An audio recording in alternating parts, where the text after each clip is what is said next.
The city of Arundel stood like an island surrounded by invisible dangers. Tall stone walls protected its inhabitants.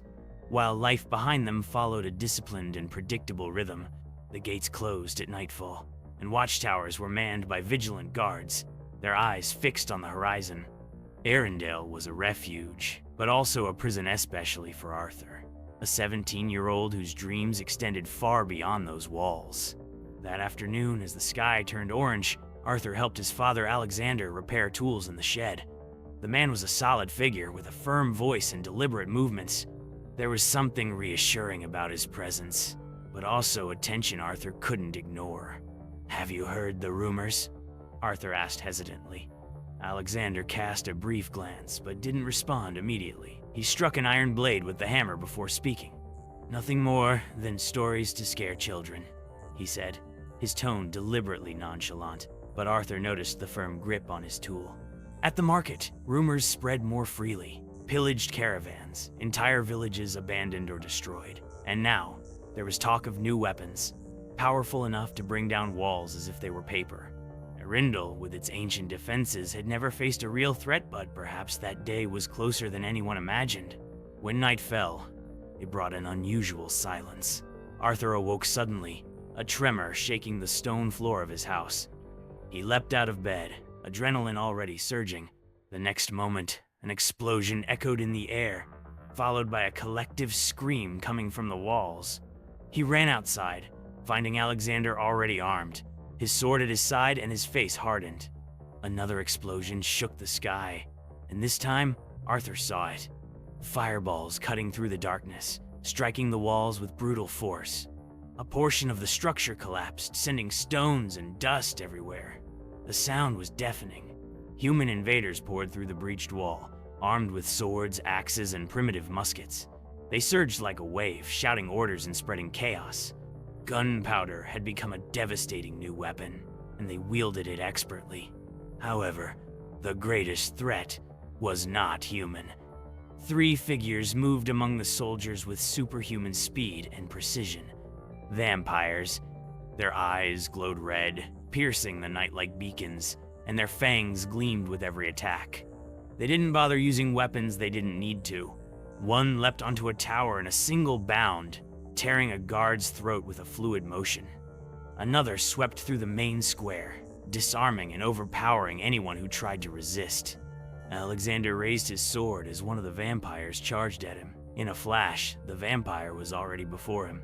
He tried to strike first, but the vampire caught the blade with his hand as if it were nothing, gripping it firmly before snapping it effortlessly. Disarmed, Alexander attempted to fight back with his bare hands, but he was quickly overwhelmed. Arthur rushed to help him, but was intercepted by the third vampire, who knocked him down with a swift motion. Before he could react, he saw his mother, Sophia, being dragged away by human soldiers, while Mia, his sister, struggled desperately to break free. A blow to the head plunged him into darkness. Arthur woke to the creaking sound of wooden wheels. The jolting of the cart made his chains clink, and his head throbbed as if it had been split in two. He tried to move, but his arms were bound, chained alongside other prisoners. He looked around. "You're finally awake," came a low voice beside him. It was a blond boy, thin, with cold, calculating eyes. Despite the situation, he seemed strangely calm. "Who are you?" Arthur murmured. "Sam. And you're on a cart heading to hell if it matters." Sam glanced at the soldiers escorting the line of prisoners. "This is just the beginning. These men have no mercy. The vampires leading them, even less." Arthur frowned. "They're the minority. Why do humans follow their orders? Power, fear, the usual," Sam said with a shrug. "But listen, if you want to get out of here, you'll need me." Arthur hesitated. His mind was a whirlwind of pain and loss, but Sam's words carried a practical sense that was hard to ignore. The blond boy seemed to know more than he let on. As the cart rolled down the road into the forest, Sam began working discreetly on the chains binding his wrists. He studied them carefully, as if he'd done it before. "You're crazy," Arthur whispered. "Crazy as staying put," Sam replied, with a brief smile before focusing again. Not long after, the opportunity came. The road grew bumpier, and the cart slowed. With a swift movement, Sam freed his hands and toppled the driver, taking control. Arthur tried to keep up, but his weakness made it difficult to do much. As the cart veered out of control, Sam shouted, "Jump!" Arthur hesitated only for a second before obeying. He tumbled hard onto the roadside, but managed to stand and run, following Sam, who disappeared into the shadows of the forest. Behind them, the shouts of the soldiers echoed, but the dense cover of trees swallowed them up. In the darkness of the forest, reality began to settle in his mind. He had lost everything: his home, his father, his family. But as he followed Sam, he still felt something pulsing in his chest, a thin thread of hope. Arthur's and Sam's steps were muffled by the carpet of dry leaves in the dense forest. The night was cold, and the sound of their pursuers was slowly fading, but both knew safety was still an illusion. The dense trees blocked the moonlight, making the environment dark and hostile. Every sound a snapping branch, a cricket's chirp felt like a warning of danger. Arthur, panting, glanced at Sam, who led the way with unwavering determination. "Where are we going?" Arthur whispered, his voice low and trembling. Sam pointed ahead. As the two advanced, the silhouette of an imposing structure emerged from the shadows. It was an ancient castle, its irregular shape partially hidden by overgrown vegetation. The crumbling towers and moss-covered walls suggested that no one had set foot there for centuries. "There. If we want to survive, we'd better take the risk," Sam replied. Arthur swallowed hard. There was something eerie about the castle, but he knew they had no choice. As they crossed the heavy gate, the castle's hall greeted them with an empty echo. A massive table occupied the center of the main room, surrounded by ornate chairs, all covered in a thick layer of dust. Faded rugs adorned the floor, while chandeliers hung from the ceiling, their candles long extinguished. Arthur walked slowly, letting his eyes wander over the walls decorated with paintings and ancient weapons.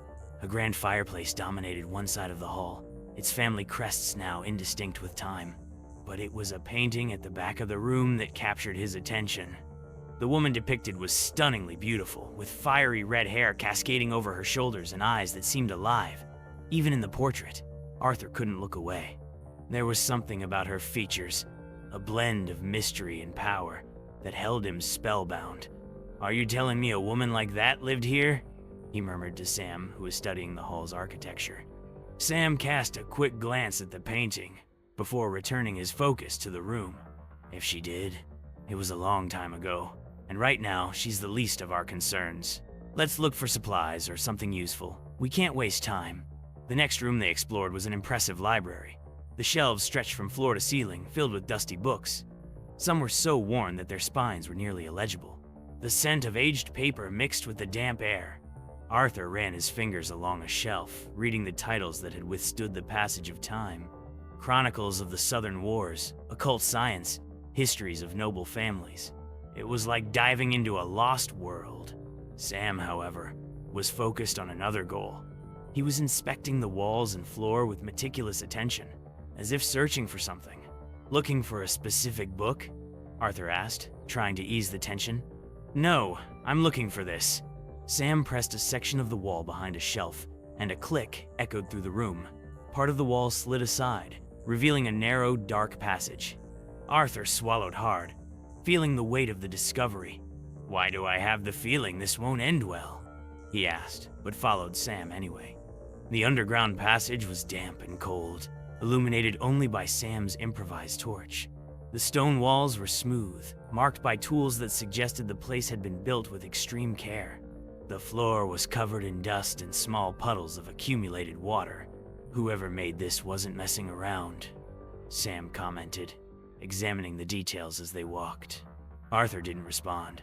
He felt something strange in the air, a presence that seemed to watch them from the shadows. But perhaps it was just his mind playing tricks. After a few minutes of walking, the corridor opened to a massive iron gate. It was locked with heavy chains, reinforced with wooden planks and giant nails. It was a fortification that seemed designed to keep something inside, rather than prevent intruders from entering. This is overkill, don't you think?" Arthur asked, staring wide-eyed at the gate. Sam frowned. To protect something like this means they didn't want anyone getting close. But why go to such lengths if there are no guards or traps? "Something's not right here," Sam began fiddling with the chains, analyzing the nails and calculating the best way to remove them. He grabbed a piece of wood from the corridor, using it as a lever to pry the rusty nails loose. After considerable effort, the gate groaned, revealing what lay beyond. On the other side of the gate was a large, dark stone chamber. The floor was covered in dust and cobwebs hung in every corner. There were no furnishings, weapons, or any objects that might explain such intense protection. "This makes no sense," Sam muttered, looking around. "Why protect an empty room?"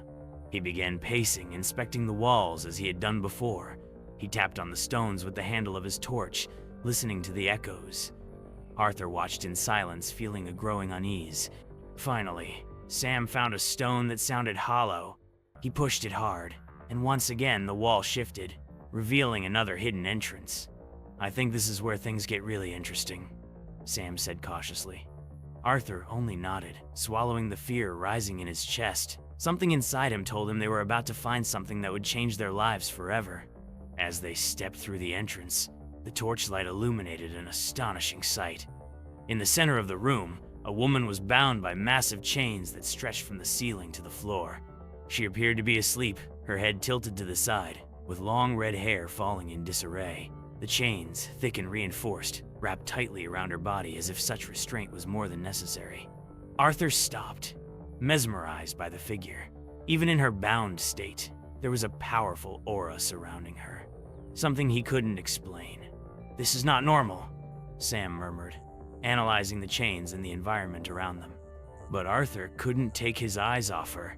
He stepped forward, ignoring Sam's protests. As he approached, the woman's eyes suddenly opened, glowing like embers.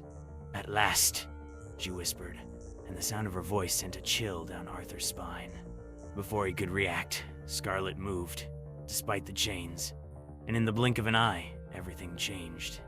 The silence in the cave felt deeper that night, interrupted only by the muffled sound of Arthur's labored breathing. He was caught between wakefulness and sleep, trapped in an unending cycle of fevers and disturbing visions. In the past few days, it seemed as though something dark and new was taking over his body. At times, he felt his own strength flow uncontrollably, and at others, he was on the brink of collapse. Meanwhile, Sam never stopped working. The pile of books and scrolls he had brought from the castle's library grew, each volume a piece of the puzzle he was trying to solve. It was on one of those nights that he found something that made his blood run cold. It was a letter, sealed with red wax and forgotten between the pages of an old diary. The crest was unmistakable, the same one that adorned the portrait of the red-haired woman Arthur had seen in the castle's main hall. Sam hesitated before breaking the seal, but curiosity won. He unfolded the yellowed paper and began to read, the words painting a dark picture of the past. "To those who once called themselves my allies, you abandoned me when I needed you most. An army of superiors is approaching, and even those I fought to protect now kneel before them or flee like cowards. I faced monsters to defend this territory, believing that together we could resist. But now I see that loyalty is an illusion. The superiors spare not even their own. They slaughter common vampires as if they were cattle, and their only allies are the human kings they control with empty promises and bargains of power. You do not believe we can defeat them? Then know this. Alone or not, I will fight to the bitter end. My blood will not be spilled in vain. If I survive, it will be because fate willed something greater to happen. And if another like me emerges, someone with the strength to fight, my existence will have meant something. To the traitors, expect no mercy. To the few who remain loyal, one day you will understand that my cause was just. I will not fight for you. I will fight for a tomorrow I cannot see but must be better than this miserable present. If this is to be my end, let my shadow remain as a warning. Never underestimate the strength of someone who has nothing left to lose. Scarlett." Sam read the words aloud, his voice low as it echoed off the cave walls. Arthur, sitting by the fire, seemed captivated. He had known Scarlett was powerful, but these words revealed a figure tormented, betrayed, and desperate. The letter felt like a cry from the past, and he could feel the weight of its responsibility as if he had been chosen to bear it. This letter was never sent. Sam said, examining the worn paper. It must have been hidden among Scarlett's belongings before she was captured. Arthur remained silent for a moment, absorbing the story. Finally, he broke the silence. So, she knew she'd be defeated, but she fought anyway. Sam nodded, his expression grim. That just proves how dangerous she is, Arthur. Scarlett doesn't care about anyone. Everything she did was for an idea, not for people. Do you really think someone like that would be a trustworthy ally? Arthur stood up, his muscles tense. He felt a force pulsing inside him, but also a growing doubt. Scarlett didn't seem to be just a villain or a heroine. She was something far more complex, far more human than he had expected. In the following nights, Arthur's fever reached a peak. He alternated between surges of superhuman strength and moments of profound weakness. Sam watched carefully, noting changes in his behavior and appearance. The wounds Arthur had suffered during their escape were completely healed, and his skin had taken on a slightly paler tone, as if being reshaped by something beyond nature. During one of these episodes, Arthur woke up screaming, his eyes glowing with an intense golden light. He fell to his knees, clutching his head as an excruciating pain seemed to explode within his mind. "What's happening to me?" he shouted, his voice echoing through the cave. Sam rushed to him but hesitated to touch him. Something about Arthur seemed different. It was as if he was on the brink of transforming completely into something new. Then, suddenly, the pain stopped. Arthur went silent, breathing deeply. He looked at Sam, his eyes still glowing but now more controlled. "I can feel everything," he said in a haunted tone. "The sound of the trees, the beating of your heart. It's like the world is more alive now." Sam watched, both impressed and cautious. "This is what Scarlett did to you, Arthur. She turned you into something they'll fear, but also something they'll hunt." Arthur stood, the newfound strength evident in every movement. He looked at his own hands, clenching his fists as if testing his new reality. "Then let him come," he said, his voice filled with determination. "I won't wait to be hunted. I'll fight like Scarlett fought, and I won't fail." Sam swallowed hard. He knew they were stepping into a path of no return, and though Arthur was stronger, the weight of what lay ahead was something neither of them could fully foresee.